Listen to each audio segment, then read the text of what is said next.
নমস্কার। আমার লেখা কবিতা, কবিতার নাম জয় হিন্দ বন্দে মাতরম। স্বাধীনতা স্বাধীনতা সবাই বলছে বটে, স্বাধীনতা কি আছে দেখবা মা কিসে কর স্বাধীনতা স্বাধীন ভাবে কিছু করা বটে। বুঝলাম নাই, আমিও কি অত বুঝি বাপ? এই যে কথা বলছি এটা স্বাধীন ভাবে বলবো, কেউ কথা দিবে নাই। মোর কথা মুই বলবে বটে, মোর দেশে যেথায় খুশি যাবো বটে, কেউ কথা দিবে নাই। তুমি অথবা পরিবারের কেউ অসুস্থ হলে হাসপাতালে যাবো বটে, ওখানে ডাক্তার ওষুধ দিবে ঘুরে, বা পরিবারে অন্য মনুষ্যগুলোকে সুস্থ করবে। সুস্থ হওয়ার মোর বা অন্য মনুষ্যগুলোর হওয়ার অধিকার আছে, তাই স্বাধীনতা বটে। এই যে মুই পড়াশোনা করিলাই, কিন্তু তুই করবি বা পড়ালেখা শেখার তোর অধিকার, ইও স্বাধীনতা বটে।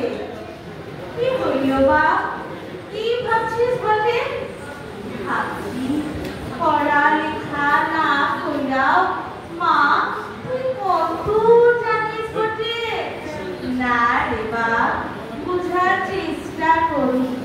ওই দেখবা আমাদের পতাকা উঠেছে, ওটারে প্রণাম কর। ও পতাকা ওদের ভগবান বটে। দেখি ওদের ওই পতাকাটাকে কেউ যেন ক্ষতি না করে। ক্ষুদিরাম সুভাষ বোস এরা ভাবে ভগবান। ক্ষুদিরাম সুভাষ বোস এরা কি মা? এরা ওদের ভগবান বটে। মাটির পাথরে ভগবান নাই, এরাই ওদের আসল ভগবান বটে। ওদের এই দেশটা দুষ্ট লোকেদের কাছে চলে গেছিল বটে, ওরা সবাইকে খুব মারত বটে। তারপর ক্ষুদিরাম নেতাজি সুভাষ আরো বহু ভগবান সকলে মিলে ওই শয়তানগুলোরে মেরে ওদের ভারতকে মুক্ত করলো বটে, স্বাধীন করলো বটে। ও সব ভগবান আজ কোথায় মা? ওদের মনে আছে বটে, ওদের প্রতিদিন প্রণাম করবি। হ মা, ওদের মুই পূজা করবো, সবাই করবে।